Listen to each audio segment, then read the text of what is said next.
এটা কতটা সত্য যেটা প্রবাদে পরিণত হয়েছে যে দাঁত থাকতে দাঁতের মর্ম আমরা বুঝি না। আমাদের দিনে কবার ব্রাশ করা উচিত?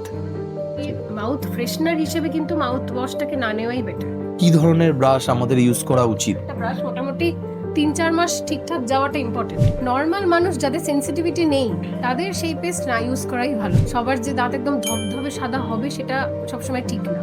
মাড়িটাকে প্রোটেক্ট করে কিছু কেমিক্যাল পাওয়া যায় যেই দিয়ে আমরা দাঁতটার শেডটাকে লাইট করতে পারি। যে অংশগুলো খারাপ হয়ে গেছে এই অংশগুলোকে ক্লিন করি। সবার ক্ষেত্রে যে আক্কেল দাঁত তুলেই ফেলতে হবে তার কোনো মানে নেই। অনেকে ভাবে যে খুব জোরে ব্রাশ না করলে দাঁত পরিষ্কার হয়। স্কেলিং করতে গিয়ে দেখা গেল দাঁতটা হাতে চলে এসেছে। লস করাটা কিন্তু অবশ্যই দরকার। দাঁত তুলতে গেছি, চোখের সমস্যা, এটা একদম ওরাল হেলথ। এর সঙ্গে আমাদের শরীরের বাকি জিনিসগুলো কিভাবে জড়িত? ওরাল হেলথকেই ডিস্টার্ব করবে না ওভারঅল হেলথকে ডিস্টার্ব করবে? যে মায়ের ওরাল হেলথের সাথে না বাচ্চা যখন বর্ন হচ্ছে তারও কিন্তু ওরাল হেলথের একটা ব্যাপার থেকে যায়।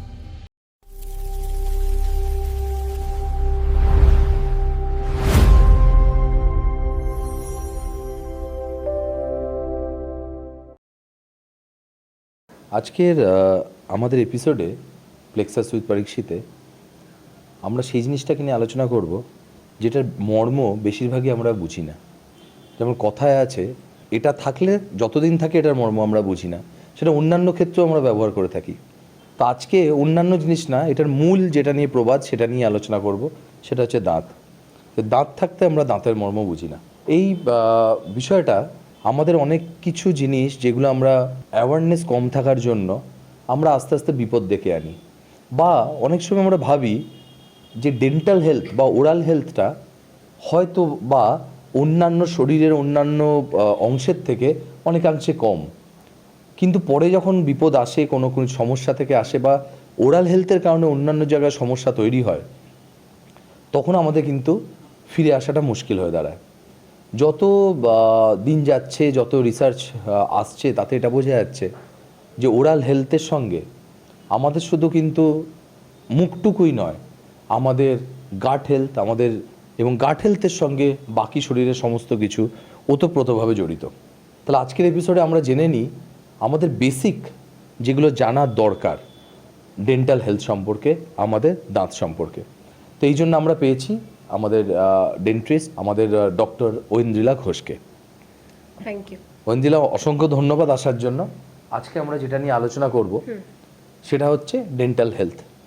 জিনিসটা হয়তো আপনাদের কাছে খুবই কমন, কিন্তু বহু লোক, আমরা সাধারণ যারা আছি তারা কিন্তু এটা নিয়ে অতটা অ্যাওয়ার নয় যতক্ষণ না আমরা কিছু ভুগি, হয় ব্যথা হচ্ছে, নয় কিছু হচ্ছে। যাই জন্যই এত বড় প্রবাদ। এটা কতটা সত্য যেটা প্রবাদে পরিণত হয়েছে যে দাঁত থাকতে দাঁতের মর্ম আমরা বুঝি না। তো সেই দাঁতকে রক্ষা করার জন্য কি করণীয়, কি না করণীয়, সেই নিয়ে আজকে আমরা আলোচনা করব। প্রথমেই আমরা যেটা প্রশ্নটা করব সেটা হচ্ছে, কত ঘন ঘন আমাদের কিছু অসুবিধা ছাড়া রেগুলার চেক আপের জন্য আমাদের দাঁতের ডাক্তারবাবুদের কাছে যাওয়ার দরকার? এটাতে প্রথমেই বলবো যে ওই 6 মাসে একবার কিন্তু অবশ্যই আসা উচিত আমাদের চেক আপের জন্য। কিন্তু এখানে যেটা হয়, বেশিরভাগ মানুষ আসে দাঁতে ব্যথা নিয়ে। দাঁতের ডাক্তার মানেই দাঁতে ব্যথা হবে বা অসুবিধা হবে, তবে আমরা যাব। তো এই ব্যাপারটা না করে আমরা যদি 6 মাস অন্তর মোটামুটি একটা ভিজিট করতে পারি, সেই ক্ষেত্রে কিন্তু অনেক ছোট ছোট প্রবলেম বড় হয় না। যেগুলো হয়তো শুরু হচ্ছে সবে সবে তখনই ট্রিটমেন্টটা করে নেওয়া যায়। ঠিক। কেন, সেই প্রবলেমগুলো বড় হয়ে গেলে তখন আপনি ব্যথা পাবেন, ট্রিটমেন্টটা বাড়বে, ডিউরেশনটা বাড়বে, ট্রিটমেন্টের খরচ সাপেক্ষ হতে পারে। হ্যাঁ, খরচটাও বাড়বে। যেমন ডেন্টাল ট্রিটমেন্টের ব্যাপার একটা আছেই, কিন্তু যে ডেন্টিস্ট্রি খুব এক্সপেন্সিভ, কিন্তু এক্সপেন্সিভ কিন্তু আমরা করি। ঠিক। যদি রেগুলার চেক আপ করি তাহলে কিন্তু অনেক সময়, মানে বেশিরভাগ ক্ষেত্রেই, কিছু রেয়ার ইভেন্ট ছাড়া বেশিরভাগ ক্ষেত্রেই কিন্তু খুব কমের মধ্যেই আমরা সেগুলো ডিল করে নিতে পারি। ঠিক। তখন আর আমরা এটা বলতে হবে না যে এতটা কস্টলি জিনিসটা, এবং সেটা মানে আমরা শুরুতেই আটকাতে পারবো, যার জন্য হয়তো কোনো খরচাই হবে না। বা যেটা আমি সোজা কথায় বলতে গেলে যেটা আমরা অনেক সময় ভাবি যে আবার যাব, আবার একটা খরচা ডাক্তারবাবুকে দেখাতে, কিন্তু তারপরে সেটা যে আমার কত খরচা বাঁচাচ্ছে সেটা নিয়ে আমরা হয়তো সিম্পল ব্লাড টেস্টের মতো, তাই না? ঠিক যে ব্লাড টেস্ট যদি আমরা ইয়ারলি একবার করে হেলথ চেক আপ করি, সেখানে অনেক বড় বড় রোগের থেকে আমরা বাঁচতে পারি, সেই খরচা থেকে আমরা বাঁচতে পারি। তো আমরা যেটা খুব কমন কোশ্চেন, সেই কমন কোশ্চেন দিয়ে শুরু করি। কারোর জানা, কারোর অজানা, কারোর অর্ধেক জানা, আমাদের দিনে কবার ব্রাশ করা উচিত? সেইভাবে বললে দিনে একবার, রাতে একবার। তার মানে দিনে এটা যদি দুবার, আমরা বলি দুবার অবশ্যই ব্রাশ করা উচিত আমাদের, দিনে দুবার, এটা মাস্ট। মানে হ্যাবিট সেই করে নেওয়াই বেটার, এক এক দিন ছাড়া। মানে আমাদের সেই ছোটবেলার বইতে লেখা থাকে না সকালে উঠে ব্রাশ করতে হয়, তো এইটাও খুব ভালোভাবে আমাদের জানানো উচিত যে রাত্রের ব্রাশটা হয়তো তার থেকেও অনেক সময় বেশি অনেক জরুরি। সময় বেশি দরকার। তাহলে রাতে আমরা এটা আমাদের মিনিমাম যে বাকি দুটো টাইম আমরা ব্রাশ করাটা একদম, জরুরি। রাতে তাহলে brush করে, বাকি সময়টা আমাদের কি করা উচিত যে ভালো করে খাওয়ার পর, কারণ আমরা মাঝখানে অনেকবার খাওয়া দাওয়া করছি, এই সময়টার ব্যাপারে আপনারা কি কুচি বলবেন? করে নেওয়া, মুখ ধুয়ে নেওয়া, আচ্ছা এটাই মেইনলি, এটাই mainly, যে যতটা সম্ভব- দিনে একবার ফ্লস করা, সেটা আমরা আচ্ছা ডিটেইলসে আচ্ছা একটু হ্যাঁ একটু ফ্লস পরে নিয়ে আমরা না হয় আলোচনা বলবো, করব। হ্যাঁ, তাহলে এই যে মাঝখানে যে ফ্লস করে নাও বা আমাদের একটা অভ্যাসের মধ্যে দিয়ে আছে, সেটা হচ্ছে আমরা আজকাল অনেকেই বিশেষ করে করোনা পিরিয়ডের পর থেকে আমরা মাউথ ওয়াশ ইউজ করি। তো সেটা কি দিনের মধ্যে একটা ডেন্টাল হেলথের একটা রেগুলার হ্যাবিট, না এটা সম্বন্ধে আপনারা কি বলবেন? এটা রেগুলার হ্যাবিট না ধরে চলাই ভালো, কেন কি মাউথ ফ্রেশনার হিসেবে কিন্তু মাউথ ওয়াশটাকে না নেওয়াই বেটার। মানে অনেকেই ভাবে যে মুখে একটু গন্ধ হচ্ছে, সেটার কারণ না জেনেই মাউথ ওয়াশ ইউজ করছে, ঠিক। বা বাজার চলতি যেরকম মাউথ ওয়াশ অনেক পাওয়া যায় সেগুলো না ইউজ করে ডেন্টিস্টের পরামর্শ অনুযায়ী মেডিকেটেড মাউথ ওয়াশটাকে ওষুধ হিসেবেই একটা টাইমের জন্য ইউজ করাটাই বেস্ট। কোনো বিশেষ কারণে সেটা আমরা ব্যবহার করব, হ্যাঁ, আর এটা ডেইলি হ্যাবিটে না ঢোকানোই ডেইলি ভালো। হ্যাবিটে না ঢোকানোই বেটার সেটা। তো আমরা অনেক সময় বলি যে এই মাউথ ওয়াশ ইউজ করলে হ্যাঁ একটা মাউথ ফ্রেশের তো লাগে, কিন্তু সেটার জন্য এটাকে না ব্যবহার করা যায় উচিত বলে আপনি বলছেন। কখনোই ব্যাড ব্রেথের অল্টারনেটিভ নয়, মানে ট্রিটমেন্ট নয়, সেটা মেইনলি। তো আচ্ছা আমরা যেটাও সঙ্গে বলি যে আমরা যখন মাউথ ওয়াশ ইউজ করি সেটাতে আমাদের ডেন্টাল একটা ইয়েলো একটা ডিসকালারেশন হয়, এটা কি ঠিক? হ্যাঁ, দীর্ঘদিন মাউথ ওয়াশে থাকে হচ্ছে ক্লোরহেক্সিডিন নামের একটি ক্লোরহেক্সিডিন, আচ্ছা এলিমেন্ট, রাইট? তো সেইটা দীর্ঘদিন ইউজ করলে দেখা যাচ্ছে একটা ব্রাউনিশ ইয়েলোইশ স্টেন দাঁতে আসতে পারে দীর্ঘদিন। তাই জন্যই বলা যে রেগুলার আচ্ছা হ্যাবিট না করাই এইটা তাহলে এই জিনিসটা আমি তো প্রথমেই বুঝলাম যে এটা ডেইলি ইউজ না করা ভালো, কিন্তু ইউজ করলে কিভাবে করা উচিত? ওই ডেন্টিস্ট ধরুন আমরা 1 মাস কাউকে বললাম বা 15 দিন বললাম, সেইভাবে সেটা কি আমাদের জলে কোনোভাবে ডাইলুট করে না? আচ্ছা ডাইরেক্ট না, তো ক্লোরহেক্সিডিনের এফিকেসি যেটা ওটা কমে যাবে। নরমাল এফিকেসিটা আচ্ছা কিছু আচ্ছা থাকবে না, অনেকে জলে আমরা dilute দেখি যে করতে হবে না। অনেকে দেখেছি ডাইলুট করে ইউজ করে, সেটা ঠিক নয়।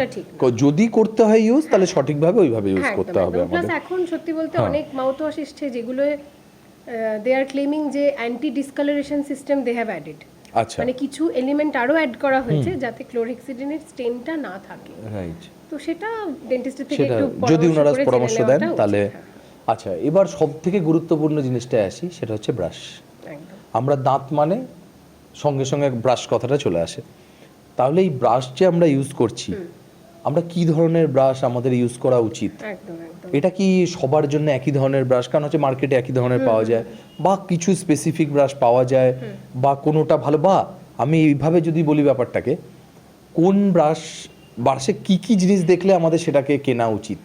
কারণ বাজার চলতে অনেক কিছু পাওয়া যায়, বিভিন্ন অনেক দামের brush পাওয়া যায়, তো সেই ব্যাপারে কি বেসিক আপনি যদি বলি, যেমন ব্রাশের যে একটা ব্রাশে যদি আমরা নিই, যেমন হ্যান্ডেল হয়, হেড হয়, ব্রিসেল গুলো হয়। আচ্ছা তো এই ব্রিসেলের কথাটাই যদি আমরা মেন দেখি, হার্ড ব্রিসেল কখনোই ইউজ করা উচিত না। আচ্ছা এটা গেল, মিডিয়াম বা সফট ব্রিসেল ইউজ করা বেটার, মানে সেগুলো এটার কোয়ালিটি বা লেখা থাকে ব্রাশে, ঠিক আছে, সেটা আচ্ছা। মেন কথা।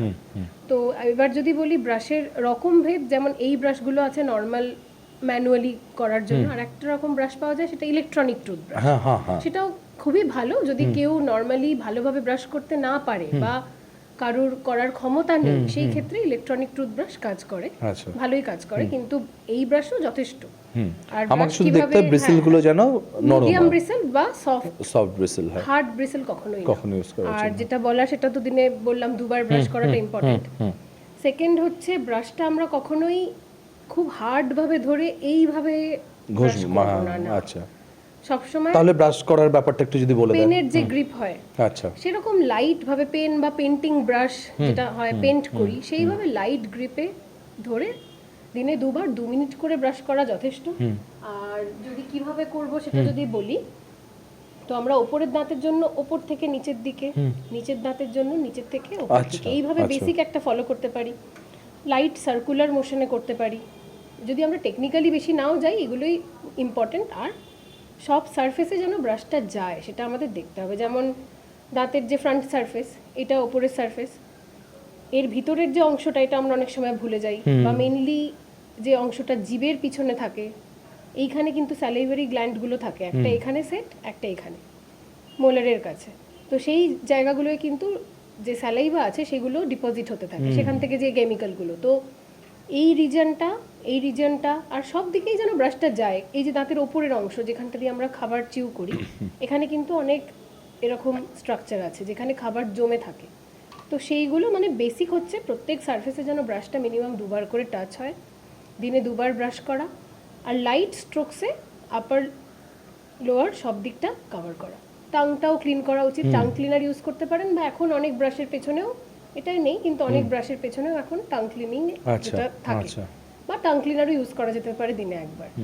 মেইন এটাই খেয়াল রাখার বিষয়। আচ্ছা, তাহলে দাঁতের আর দাঁতের যে আমাদের মুখের যে সব কর্নারে পৌঁছানোর ব্যাপারে, সেটাও তো সেটার ব্যাপারে কি মনে হয়, মানে সেটা কি আপনারা যে এত পেশেন্ট দেখেন, যখন ডেন্টাল চেক আপ হয় তখন কিরকম মনে হয় যে ইনার হয়তো ব্রাশ করার পদ্ধতিটা অতটা ঠিক ছিল না, এরকম কি এরকম পান আপনারা? অবশ্যই হয়, যেমন কিছুজন আসে দাঁতের ভেতরের সারফেসগুলো দেখা যায়, বোঝাই যায় যে এখানে ব্রাশ উনি ঠেকানি না, হয়তো এত ডিপোজিটস জমে আছে যেগুলোকে আমরা ক্যালকুলাস বলি বা প্লাক বলি, সেগুলো জমে আছে। বা কারুর হয়তো দেখা গেল পিছনের দাঁতে ক্যাভিটির টেন্ডেন্সিটা বেশি, সব 4টে দিকেই পিছনের দাঁতগুলো খারাপ হয়ে আছে, সেই ক্ষেত্রে তো বোঝাই যাচ্ছে যে তাহলে তাকে তার তো ব্রাশ করার অ্যাওয়ারনেসটাও তাহলে আপনারা হ্যাঁ অবশ্যই শেখানো। আর একটা হচ্ছে মেন মানে পিছন দিক অবধি ব্রাশটা যাওয়াটা ইম্পর্টেন্ট। অনেক সময় আক্কেল দাঁত যেটা পিছনের দাঁত শেষের দিকে ব্রাশ যায় না, তো সেই ক্ষেত্রে আমরা অ্যাডভাইস করি একটা বড়দের ব্রাশ, সেরকম হলে একটা বাচ্চাদের ব্রাশও ইউজ করুন। আচ্ছা, তাতে কি হবে, হেডটা ছোট, হয়তো পিছন অবধি যেতে সুবিধা হবে, আচ্ছা ক্লিনিংটা বেটার হবে। সাথে সাথেও আরো অনেক জিনিস আছে যেমন ফ্লস, মাউথ ওয়াশ, সেগুলো আমরা যদি প্রয়োজন পড়ে, ফ্লসটা ইম্পর্টেন্ট, আর মাউথ ওয়াশটা যেমন যার প্রয়োজন পড়ে আমরা অ্যাডভাইস করি। আচ্ছা, কিন্তু এর মধ্যে একটা কথা উঠে আসলো, সেটা হচ্ছে প্লাক। তো সেটা কি জিনিসটা, বা সেটা কি কোনো আমাদের অনেকে যাদের কিছু কেউ খায় সিগারেট, কেউ খইনি, সেগুলো থেকে আসে না এটা নর্মাল আসে, বা এটার কি উপায়, বা এটা থাকলেই বা কি ক্ষতি? আচ্ছা, নর্মালিও আসে, জলের আমরা যে জল খাই তার মিনারেলসগুলো ডিপোজিট হচ্ছে, চা কফি স্টেন যেমন তেমন, তার মধ্যে আমাদের যে স্যালাইভা আছে থুতু যেটা, সেখান থেকেও তো অনেক এলিমেন্টগুলো ডিপোজিট হতেই থাকে। প্লাস যে ইমপ্রপার ব্রাশিং, ঠিকভাবে ব্রাশটা পৌঁছালো না, এই সারফেসটা ব্রাশ করতে সবাই ভুলে গেল, জিভের যে নিচের সারফেসটা পিছনের বললাম, তো সেই ক্ষেত্রে প্লাক হচ্ছে দিনে মানে দৈনন্দিন দিনে যে মানে খাবারগুলো আমরা খাচ্ছি সেইগুলো ডিপোজিট হয়ে হয়ে ক্লিন না হলে সেগুলো ক্যালসিফাইড হয়ে যায়। আচ্ছা, দিয়ে মাড়িটাকে ক্ষতি করে। দাঁতের যে মাড়ি থাকে নর্মালি, তার আগেনস্টে দাঁতের মধ্যে আর মাড়ির মাঝখানের যে গ্যাপ, সেখানে প্লাকগুলো ডিপোজিট হতে হতে মাড়িটাকে নষ্ট করে দেয়, মাড়িটাকে নামিয়ে দেয়, রিসেশন বলে যেটাকে।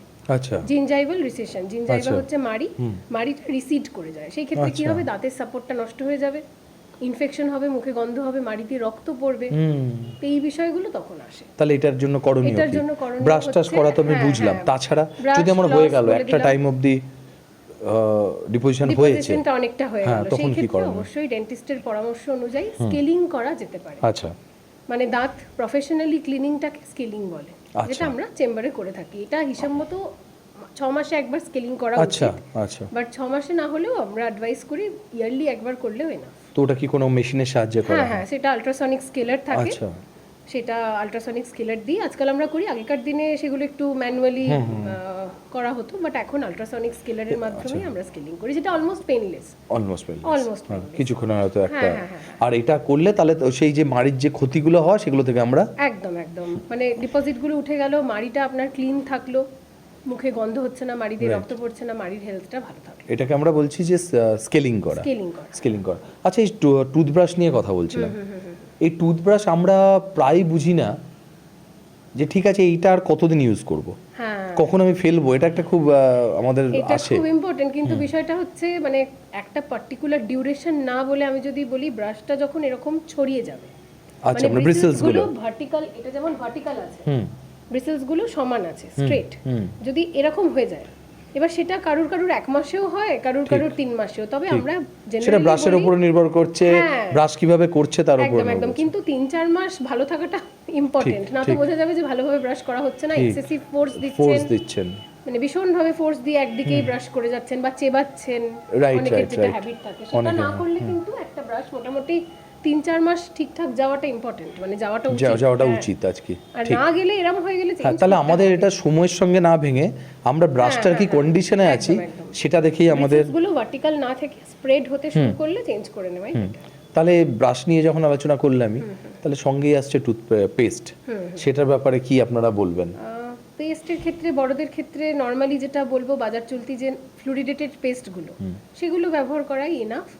আর আচ্ছা, হার্বাল ফ্লুরিডেটেড টেস্ট কি ওখানে কি আলাদা করে লেখা থাকে না আমরা ধরে? ফ্লুরাইডের অ্যামাউন্টটা লেখা থাকে। আচ্ছা, নর্মাল যে আচ্ছা, পেস্টগুলো আচ্ছা। যেগুলো যে ব্র্যান্ডগুলো আমরা দিনরাত অ্যাডভার্টাইজমেন্ট দেখি, নর্মাল পেস্টই যথেষ্ট।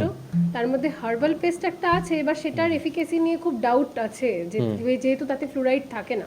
আচ্ছা, সেগুলো দাঁতের জন্য হয়তো দীর্ঘদিন না ইউজ করাই বেটার। আর একটা হতে পারে যে সেনসিটিভিটি পেস্টগুলো একটা যেটা বাজার চলতি পাওয়া যায়, নর্মাল মানুষ যাদের সেনসিটিভিটি নেই তাদের সেই পেস্ট না ইউজ করাই ভালো শুধু অ্যাড দেখে।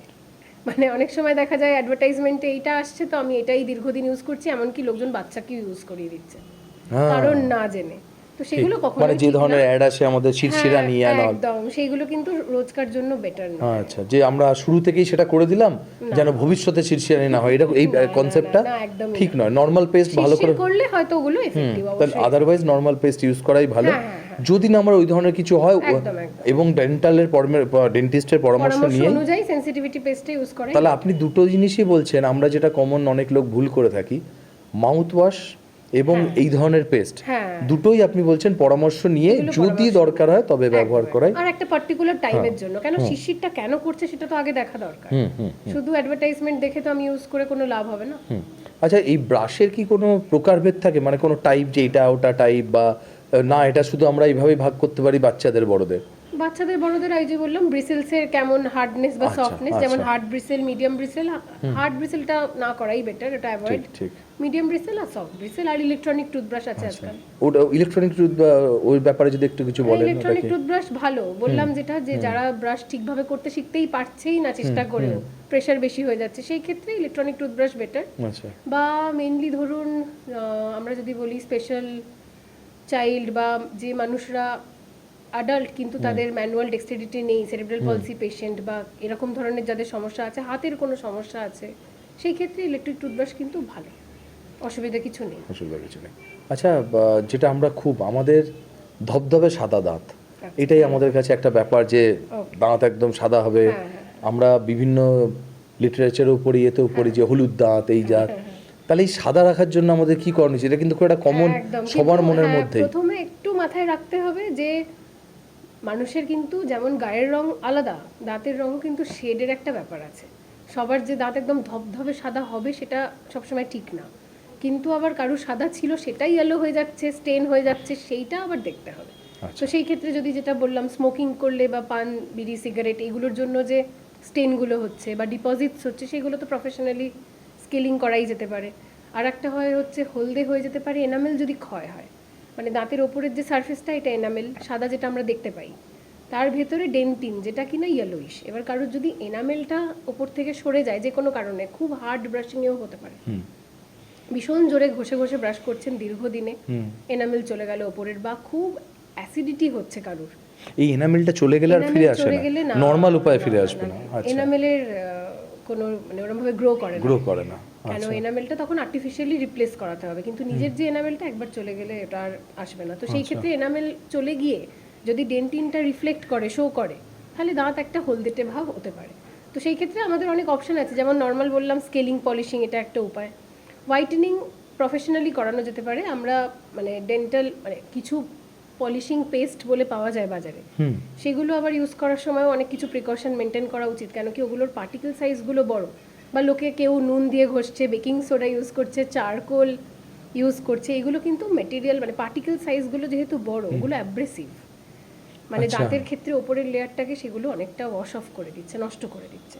তো সেই ক্ষেত্রে প্রফেশনালি টুথ ব্লিচিংও হয়, সেই ক্ষেত্রে সেইগুলো টুথপেস্ট বা টুথ ব্লিচিং হয় যেটা প্রফেশনালি মানে আমরা করে থাকি, মাড়িটাকে প্রোটেক্ট করে কিছু কেমিক্যাল পাওয়া যায় যেই দিয়ে আমরা দাঁতটার শেডটাকে লাইট করতে পারি, কিন্তু সেগুলো কখনোই মানে ডেন্টিস্টের পরামর্শ ছাড়া উচিত নয়, কারণ মাড়ি প্রোটেকশনের একটা ব্যাপার থাকে, আর উপরের লেয়ারটারও হয়তো হ্যাঁ সেগুলো প্রফেশনালি করাটাই বেটার। আচ্ছা। তাহলে এটাকে আমরা ডেন্টাল হোয়াইটনিং, এটাকে আমরা Whitening, মোটামুটি বলি। scaling, আর polishing সঙ্গে একটা, এটাও একটা whitening। কথা আমার জাস্ট মনে পড়লো, বিভিন্ন অ্যাডে আমরা ইউটিউবে বিভিন্ন অ্যাডে, টিভিতেও আমি অল্প দেখেছি এই যেটা কথা হলো হোয়াইটনিং টুথপেস্ট অ্যান্ড সিরাম।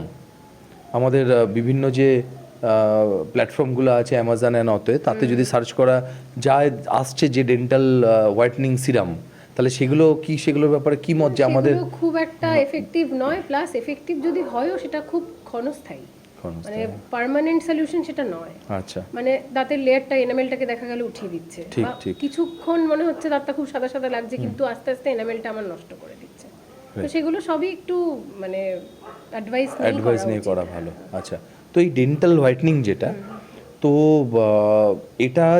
এটাও কি কোনো এরকম আছে যে একটা টাইম পিরিয়ডের মধ্যে করানো উচিত, না এরকম কিছু নয়? স্কেলিংটা যেটা না, হোয়াইটনিং এর Whitening এর কোনো ব্যাপার হোয়াইটনিংটা মেইনলি এস্থেটিক্স এর জন্য। Aesthetic। কারোর যদি মনে হয় আমার দাঁতের শেডটা আমার পছন্দ নয়, আচ্ছা, এটার সঙ্গে ডেন্টাল হেলথটা অতটা ডাইরেক্টলি রিলেটেড, স্কেলিং বুঝতে পেরেছি। আচ্ছা, যেটা স্কেলিং এও অনেকটা দাঁত পরিষ্কার হয়ে যায় নরমাল মানুষের জন্য। ঠিক।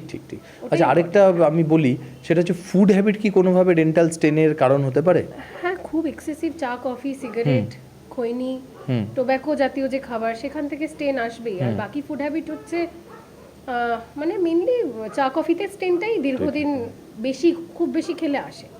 দাঁতের কালারটা ব্যাপার না, কিন্তু ফুড হ্যাবিটের সাথে দাঁতের হেলথ, মাড়ির হেলথ, এগুলোর লিঙ্ক আছে। যেমন ক্যাভিটি আমরা যেটা বলি, সেইখানে বা দাঁতের ক্ষয় যেটা বলি, কেউ যদি খুব ধরুন কোক, পেপসি, যেগুলো কার্বোনেটেড ড্রিঙ্ক, সেগুলো খাচ্ছে, আচ্ছা, মানে কোল্ড ড্রিঙ্কস, এনামেলটা ক্ষয় হতে পারে। আচ্ছা, কেন কি মুখটা অ্যাসিডিক হয়ে যাচ্ছে, সেই ক্ষেত্রে এনামেল ক্ষয় হতে পারে। আর যেটা খাবার বললাম, ধরুন খুব রিফাইন্ড কার্বোহাইড্রেট খাবার জাতীয় যেগুলো আছে, যেমন সারাক্ষণ কেক, পেস্ট্রি, মিষ্টি, চকলেট খুব বেশি খাচ্ছে, মুখ ধুচ্ছে না, সেগুলো দাঁতে জমা হয়ে মুখটাকে অ্যাসিডিক করে পিএইচটা কমিয়ে দেয় মুখের। সেই ক্ষেত্রে অ্যাসিড প্রডিউস করে সেখান থেকে দাঁতের ক্ষয় হয়ে ক্যাভিটি হতে পারে। আচ্ছা, তো এই ক্যাভিটি কথাটা এলো, খুব এটা খুব একটা কথা যেটা আমাদের মধ্যে চলে, ক্যাভিটি হয়ে গেছে। সেই ক্যাভিটিটা কি, বা আমরা যেটা খুব কথা বলে দাঁতে পোকা লেগেছে, বা তাদের এই জিনিসটা কি যদি একটু বলেন। ক্যাভিটি সেটা হচ্ছে ওই দাঁতের যেটা বললাম 3টে লেয়ার হয়, এনামেল, ডেন্টিন আর নার্ভটাকে পাল্প বলে।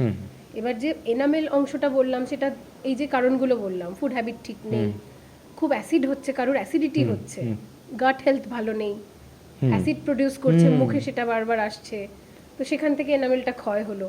বা ধরুন খুব জোরে ব্রাশ করছে, সেখানে সার্ভাইকাল অ্যাব্রেশন হচ্ছে, সেটা ক্যাভিটি নয় যদিও। আর ক্যাভিটি মেইনলি হচ্ছে দাঁতের যে উপরের সারফেসটা দেখালাম, এই সারফেসে খাবার জমে জমে অ্যাসিড প্রডিউস হচ্ছে, ব্যাকটেরিয়া আসছে, সেইখানে দাঁতের মধ্যে গর্ত করে দিচ্ছে, এটাই ক্যাভিটি। সেটা এনামেলে থাকতে থাকতে ব্যথা যন্ত্রণা কারোর কিছু হয় না, শিরশির করে না। এবার এনামেলের পর ধরুন এটা যাচ্ছে ডেন্টিনে, সেকেন্ড যে লেয়ারটা বললাম, ব্রাউন যে লেয়ারটা বলছি।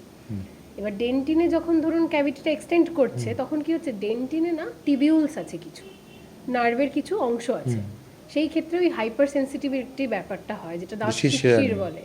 এবার সেটাও ধরুন কেউ মানলো না, ইগনোর করলো, সেই ক্ষেত্রে নার্ভ আছে যেটা ভেতরে, সফট নার্ভ যেটা, দাঁতের নার্ভে হয়তো ইনফেকশনটা চলে গেল, সেখানে ব্যথা শুরু হলো, মানে অসহ্য দাঁতের ব্যথা তো বলাই মানে যায়, যে প্লাস কারোর মাড়ি ফুলছে, মুখ ফুলে যাচ্ছে, ইনফেকশন হচ্ছে, এইগুলো তখন শুরু হয়। তাহলে এই যে ক্যাভিটি, এটারই কি আমরা যেটা খুব কমন শুনে থাকি আরসিটি, এগুলো কি তারই ট্রিটমেন্ট কিছু? হ্যাঁ, ক্যাভিটি ট্রিটমেন্ট নয়, ক্যাভিটিটা যদি বেড়ে বেড়ে নার্ভে চলে যায়, এনামেল বা ডেন্টিনে থাকলে কিন্তু তার থেকেও গভীরে চলে যায়, সাধারণ ফিলিং করলে দাঁতটা বেঁচে যায়। আচ্ছা, ফিলিংটা ব্যাপারটা যদি একটু বলেন। ওই যে অংশগুলো খারাপ হয়ে গেছে, আমরা কি করি, সেই অংশগুলোকে ক্লিন করি মেশিনের সাহায্যে। সেই অংশগুলো সাবধানে খুব ক্লিন করা হয়, করে নানা রকম ম্যাটেরিয়াল পাওয়া যায়, যেগুলো দিয়ে ওইটাকে সিল করে দেওয়া যায়, যাতে কিনা এনামেল তো বললাম ফিরে আসবে না, কিন্তু ভেতরের অংশটা আর ক্ষতি না হয়। হ্যাঁ, আর যাতে এক্সটেন্ড না হয়, আর যাতে ওখান দিয়ে খাবার না আসে, ওই বাজে অংশটাকে বার করে সিল করে দেওয়া হলো। এটা গেল ফিলিং।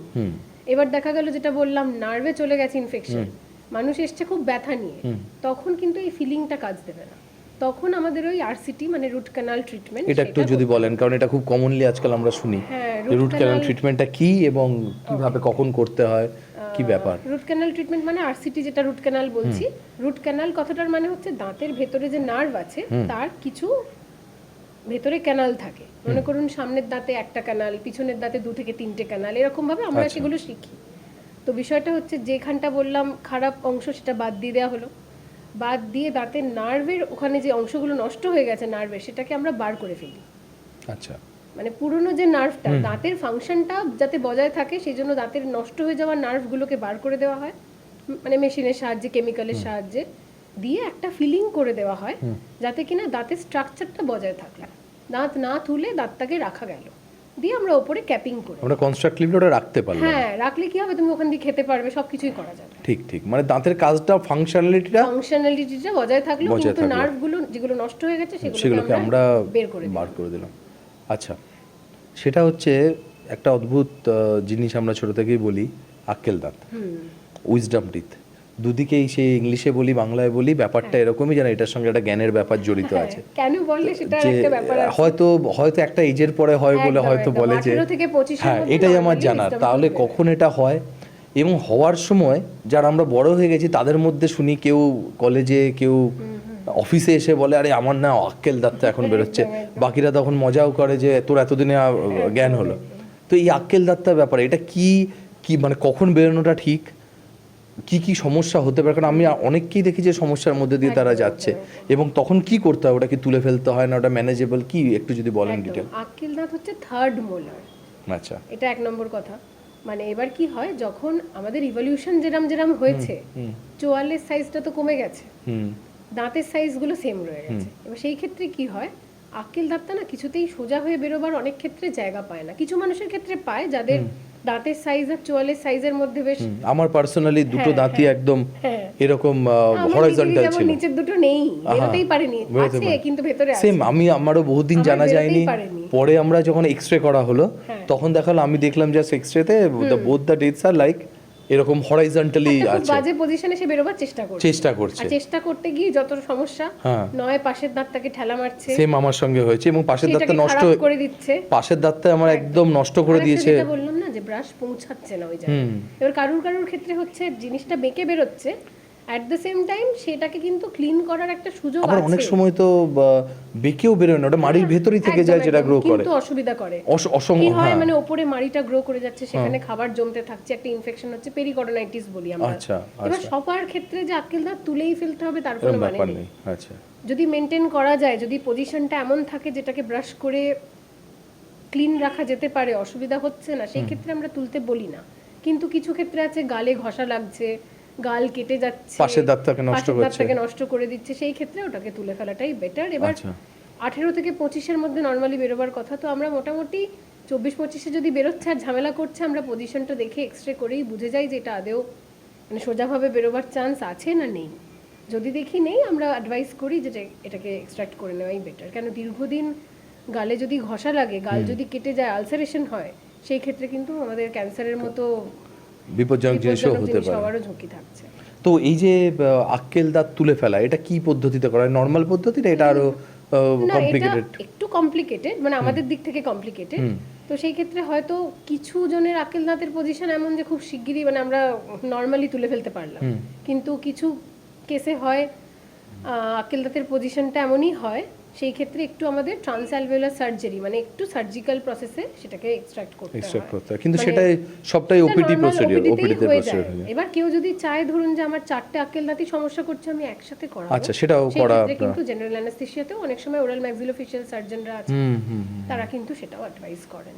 আচ্ছা, তবে নর্মাল মানে ডে কেয়ার প্রসিডিউরেই হয়ে যায়, একটু হয়তো হাড় আমাদের জায়গা থেকে কেটে বার করতে হয়। আচ্ছা, তাহলে আমি একটা বলি, দীর্ঘদিনের এই যে প্র্যাকটিস লাইফ, তাতে কি কি জিনিস, কি কি মিথ যে পেশেন্টরা এসে, রোগীরা এসে বা তাদের বাড়ির লোকরা এসে বলেছে, এবং কখনো তা মজা লেগেছে, কখনো খুব রাগ হয়েছে, এই ধরনের মিথ কি কি একটু যদি আমাদের সঙ্গে শেয়ার করেন? যে আমরা, হ্যাঁ, মিথ তো প্রচুর আছে। কিছু যদি বলি, ধরুন ওই যে বেশি, অনেকে ভাবে যে খুব জোরে ব্রাশ না করলে দাঁত পরিষ্কার হবে না। আচ্ছা, এদিকে ব্রাশ জোরে করতে গেলে কি হচ্ছে, আমার দাঁতের এনামেলটাই ক্ষয় হয়ে যাচ্ছে। এদিকে দেখা গেল কিছুজন আছে একদিকেই ব্রাশ করে যাচ্ছে, মানে মেজে পরিষ্কার করতে গিয়ে মেজে ভেঙে ফেলছি, এটাও আছে। আবার কিছুজন বলবে হয়তো যে উপরের দিকে দাঁত তুলতে গেলে চোখ খারাপ হয়ে যাবে, এটা তো ভীষণ কমন একটা ব্যাপার। সেই ক্ষেত্রে সেটাও ঠিক না, মানে খুব আনলেস এন্ড আনটিল খুব বিশাল ইনফেকশন হয়ে যাচ্ছে, চোখের স্ট্রাকচার ইনভলভ হয়ে যাচ্ছে, সেটা না হলে নরমালি যে আমি দাঁত তুলতে গেছি চোখের সমস্যা, এটা একদম এটা এক নম্বর গেল।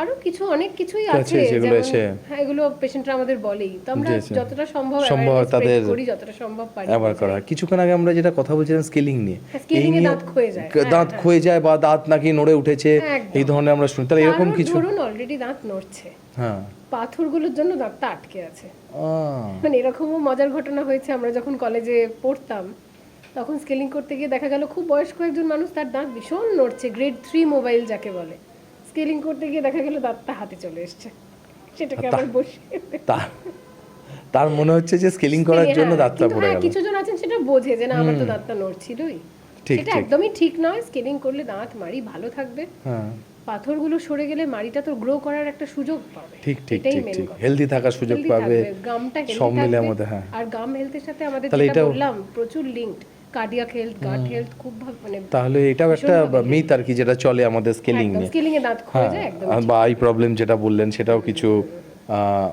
হয়।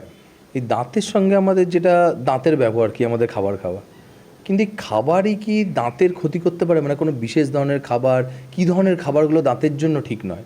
এবার যদি বলি দাঁতের জন্য কোনটা ভালো কোনটা খারাপ, খারাপের দিকে প্রথমে যেটা বললাম যে খুব বেশি মিষ্টি খাবার, খাবার কিন্তু কোনোটাই প্রথম কথা হচ্ছে খারাপ বা ভালো নয়, ওরম ব্যাপারটা নেই। পরিষ্কার কিভাবে করছি সেটা বেশি ইম্পর্টেন্ট।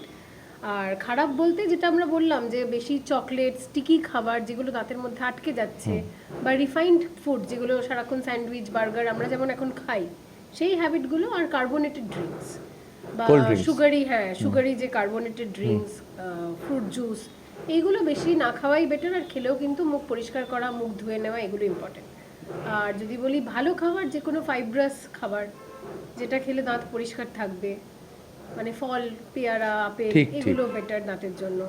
মানে চিবিয়ে খাওয়া যেটা, যেগুলো এখন কমে যাচ্ছে, এখন সবাই কার্বোন। হ্যাঁ, তাহলে সেই এটা যে আমাদের দাদু ঠাকুরদারা বলতেন যে এইটা খা দাঁত ভালো থাকবে, তো এটা ওয়ান অফ দ্য কারণ যে হ্যাঁ কিছুটা অবশ্যই, যে দাঁতের মানে যেগুলো জমছে খাবারগুলো সেগুলো আমাদের ক্লিন হয়ে যাচ্ছে। ফাইব্রাস খাবার খেলে। মানে আমরা ন্যাচারাল জিনিস থেকে যত সরে একদম, আসছি একদম। ততই অসুবিধাগুলো হচ্ছে। এবং আমাদের খাবারটা নয়, তাহলে আমাদের এখানে মেইন জিনিস হলো খাবারটা নয়, খাবারের পরে ক্লিন করাটা একদম, হচ্ছে এটা আমাদের বেশি important। সেই। আচ্ছা, এই খাবার ক্লিন করার ক্ষেত্রেই আসি আমরা ব্রাশ নিয়ে আলোচনা করেছি, টুথপেস্ট নিয়ে আলোচনা করেছি, সেটা হচ্ছে ফ্লস, ডেন্টাল ফ্লস। ওই জিনিসটা কি আমাদের ইউজ করা উচিত, কত ফ্রিকোয়েন্টলি বা কি, একটু যদি বলেন। আচ্ছা, দুবার ব্রাশ যেটা বললাম সেটা তো আছেই, তার সাথে কিন্তু দিনে একবার বা রাতে যে ব্রাশটা করে ফেললাম তারপরে একবার ফ্লস করাটা কিন্তু অবশ্যই দরকার।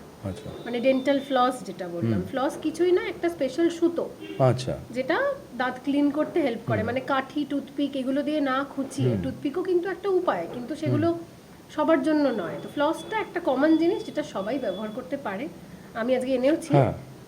যেমন ফ্লস না দু ধরনের হয়, একটা হচ্ছে এই ইউনিফ্লস, যেটা মানে একটা কাঠির মধ্যে একটা সুতো আটকানো আছে, এটা দিয়ে দাঁত ক্লিন করা যায়। এটা কি ইউজ অ্যান্ড থ্রো? হ্যাঁ, এগুলো ডিসপোজেবল। আচ্ছা, আর একটা হচ্ছে মানে এরকম এটা ফর ওয়ান টাইম ইউজ, যে আমার হ্যাঁ। সবকটা দাঁতের আমি একদম ফাঁক একদম থেকে করে একবারে সবকটা করে আমি দাঁতের ফেলে দিলাম দুটো ওটা। দাঁতের মাঝখানে যে খাবার আটকে যাচ্ছে সেটা দিয়ে এটা ক্লিন করে নেওয়া ঠিক যেতে ঠিক। পারে। আর একটা হচ্ছে আচ্ছা, এটা এই কথা থেকে এলো আটকে যাচ্ছে, আটকে যদি নাও যায়, এটা কি রেগুলার বেসিসে আমাদের রাত্রেবেলা করা? আমরা হয়তো বুঝতে পারবো না না Right, যেটা আটকে right, আছে, right, দুটো right. দাঁতের মাঝখানে ব্রাশ তো কখনো যাবে না। ঠিক, ঠিক, ঠিক। ফ্লসটা একবার অবশ্যই করা উচিত। আর এই ধরনের একটা ফ্লস যেটা ব্যবহার করা আরো ইজি।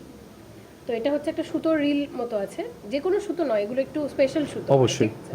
এটাকে আমরা কি করব, এইভাবে খুব ছোট কাটবো না, ছোট কাটলে কিন্তু করা যাবে না জিনিসটা। ওই 12 থেকে 18 ইঞ্চি মতো এটাকে জাস্ট কেটে নেওয়া। আর দিয়ে এটা কিভাবে ইউজ করতে হবে আমি একবার দেখিয়ে দিচ্ছি। জাস্ট এই আমাদের মিডল ফিঙ্গার আছে, দুটো হাতের মিডল ফিঙ্গার এইভাবে র‍্যাপ করে নিলাম। আচ্ছা, এতটা, তাহলে এটা সিকিউর হয়ে গেল। ঠিক ঠিক আছে, হ্যাঁ, একটা স্টেবিলিটিও পেলো।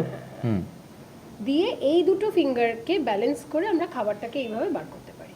দুটো দাঁতের মাঝখানে, দুটো দাঁতের মাঝখান এই থেকে, দুটো ফিঙ্গার দিয়ে আমরা গাইড করব এটাকে, আর এটার মধ্যে জড়িয়ে স্টেবল করব। তাহলে মিডল ফিঙ্গারে ওটা র‍্যাপ করে নিয়ে তারপর মানে যে কোনো সময় একবার অন্তত ফ্লস করাটা খুব ইম্পর্টেন্ট। আচ্ছা, ফ্লস আমাদের যেমন মার্কেটে অ্যাভেলেবল সেভাবে আমরা নিতে পারি ফর সিঙ্গেল ইউজ এবং বা যেটা যার সুবিধা হবে। তাহলে এটাও একটা আমাদের অভ্যাসের মধ্যে আনা ভালো। এটা একদম যেমন আচ্ছা, এর সঙ্গে আমি জিজ্ঞেস করি টাং ক্লিনার। হ্যাঁ, টাং ক্লিনারও ইউজ করা অবশ্যই দরকার, দিনে একবার বা অন্তত উইকে 3 বার। আর টাং ক্লিনার যদি কারোর মনে হয় অসুবিধা হচ্ছে, অনেক ব্রাশের পেছনেও কিন্তু জিভ পরিষ্কার করার একটা মানে এরকম ব্যাপার থাকে একটা, তো তো সেটা দিয়ে সেটা আমাদের দিয়ে আমরা টাংটা ব্যবহার ক্লিন করতে করা অবশ্যই উচিত। হ্যাঁ, এগুলো ওরাল হাইজিনের পার্টস। হ্যাঁ, এই যে ডেন্টাল হেলথ বা ওরাল হেলথ, এর সঙ্গে আমাদের শরীরের বাকি জিনিসগুলো কিভাবে জড়িত? আমাদের গাট হেলথ, আমাদের কার্ডিয়াক হেলথ, কারণ আমরা এরকমও শুনেছি যে কারোর এন্ডোকার্ডাইটিস বা কিছু হয়েছে ডেন্টাল হেলথের প্রবলেমে। তাহলে এইটা নিয়ে যদি একটু বলেন যে আমাদের দাঁত ভালো করে যত্ন না নিলে এটাকে শুধু ওরাল হেলথকেই ডিস্টার্ব করবে না ওভারঅল হেলথকে ডিস্টার্ব করবে? একদমই শুধু ওরাল হেলথ ব্যাপারটা তো নয়, আমরা যেটা খাচ্ছি মুখ দিয়েই সারা বডিতে সবটা সার্কুলেট হচ্ছে। যেমন নিউট্রিশনের ক্ষেত্রে বললাম, এক হচ্ছে দাঁত ধরুন কারণ নেই, সে খাবার চিবিয়ে খাচ্ছে, সেটা হজম হচ্ছে না ঠিক করে, চিবাতে পারছে না সে ঠিক করে, যেটা বলতে চাইছি। তো সেই ক্ষেত্রে একটা গাট হেলথের প্রবলেম হতে পারে। সেকেন্ড হচ্ছে ধরুন মাড়ির সমস্যা, যেটা বলছি মাড়ি দিয়ে রক্ত পড়ছে, সেটা অনেক কিছুর ইন্ডিকেশন হতে পারে যে তার হয়তো অন্য কোনো অসুবিধা আছে। মুখে বারবার কারোর আলসার হচ্ছে, এটা গেল মাড়ির প্রবলেম। ক্যালকুলাস খুব বেশি জমে আছে, মুখে গন্ধ হচ্ছে, মাড়ি দিয়ে রক্ত পড়ছে, সেই ক্ষেত্রে মুখের যে ব্যাকটেরিয়াগুলো সেগুলো কিন্তু ব্লাড স্ট্রিম দিয়ে হার্টে, যেটা আপনি বলছিলেন, সেভাবে যেতে পারে, ব্যাকটেরিমিয়া যেটা বলি আমরা। তো সেই ক্ষেত্রে এন্ডোকার্ডাইটিসের একটা ব্যাপার থাকে, যাদের ধরুন কনজেনাইটাল হার্ট ডিজিজ আছে তাদের ক্ষেত্রে কিন্তু ওরাল হাইজিনটা খুবই মেনটেন করা, কার্ডিওলজিস্টরা এটা সাজেস্ট করেন মেইনলি। আরও হচ্ছে ভ্যালভ রিপ্লেসমেন্ট সার্জারি যাদের হচ্ছে, আর্টিফিশিয়াল ভ্যালভ বা যে কোনো বডিতে ধরুন আর্টিফিশিয়াল কোনো আমার ইমপ্লান্ট আছে, সেই ক্ষেত্রে কিন্তু ওরাল হাইজিনটা খুব ইম্পর্টেন্ট। ব্যাকটেরিয়ামের কথা যেটা বললাম। আর একটা হচ্ছে ডায়াবেটিস যাদের মানে আছে, it can be a source of infection for the whole body. কেন মুখের ইনফেকশনগুলো আমরা ব্লাড স্ট্রিম দিয়ে কিন্তু ওখানে চলে যেতে পারে। আর একটা হচ্ছে ডায়াবেটিস যাদের আছে তাদের ক্ষেত্রে কিন্তু ওরাল হাইজিনের ব্যাপারটা খুব ইম্পর্টেন্ট। ঠিক, আমি এখানে প্রশ্নটা আমি একবার কাটি, সেটা হচ্ছে ডায়াবেটিক, সে আমাদের ডায়াবেটিক ফুড কেয়ার বলি বা ডায়াবেটিক সব বলি, ডায়াবেটিক অ্যান্ড আমি এদিকে ধরি একটা ফিজিওলজিক্যাল কন্ডিশন প্রেগন্যান্সি, এই দুটোর ক্ষেত্রে আমি জানতে চাইতাম। আপনি নিজে থেকেই বললেন সেটা হচ্ছে ডায়াবেটিক, তাহলে একটু এক এক করে বলা হোক কোনটা ডায়াবেটিক। ডায়াবেটিসে মেইনলি যেটা হয়, বডিতে তো সব রকম স্ট্রাকচারই ইনফ্লামেশন একটা তৈরি হয়, সেই ইনফ্লামেটরি স্ট্রাকচারগুলো যেগুলো ইনফ্লামেশন যেগুলো হচ্ছে, সেখানে একটা মাড়ির ইনফ্লামেশনটাও একটা মেন জিনিস। আচ্ছা, যেমন মাড়ির ইনফ্লামেশন মানে সেখানে আমার মাড়ি দিয়ে রক্ত পড়া, এই যে মুখে যাদের ক্যালকুলাস বেশি আছে, ওরাল হাইজিন ভালো না, তাদের ক্ষেত্রে কিন্তু দাঁত মাড়ি আরো নষ্ট হয়ে যায়।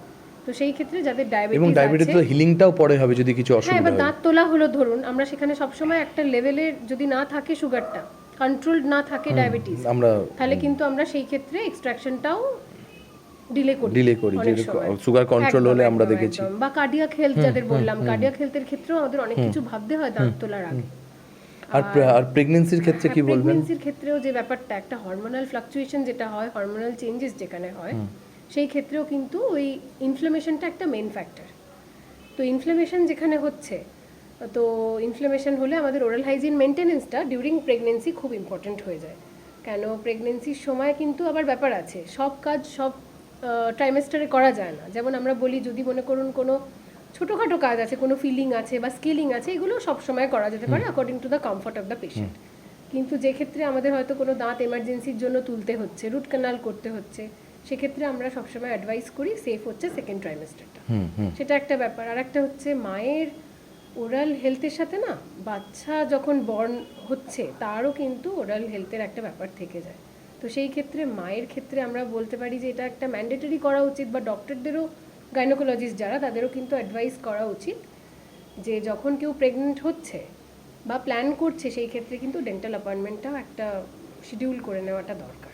যে কোনো ডেন্টাল চেকআপ, সবার হয়তো অ্যাওয়ারনেস নেই, কিন্তু এটা করে নেওয়াটা বেটার। সেটা ঠিক, কারণ সেখান থেকে ইনফেকশনও ছড়াতে পারে, বা এটাও হতে পারে কোনো লুজ টিথ থাকলে যখন যার প্রসিডিওরের সময় যদি সিজারিয়ান সেকশন আর এগুলো হয়, সেক্ষেত্রেও অসুবিধা হতে পারে। তাহলে এটা একটা করে নেওয়ার দিকে ডেন্টাল চেকআপে ভালো। মেনলি হচ্ছে ইনফেকশনের কারণ, যেটা বাচ্চার হয়তো ক্ষতিও করতে পারে। এবার যেটাতে আমি আসবো, সেটা সাংঘাতিক ইম্পর্টেন্ট টপিক, এবং মানে প্রচুর অ্যাওয়ারনেস গভর্নমেন্ট ক্রিয়েট করার চেষ্টা করছে, সব করছে, দ্যাট ইজ ওরাল ক্যান্সার।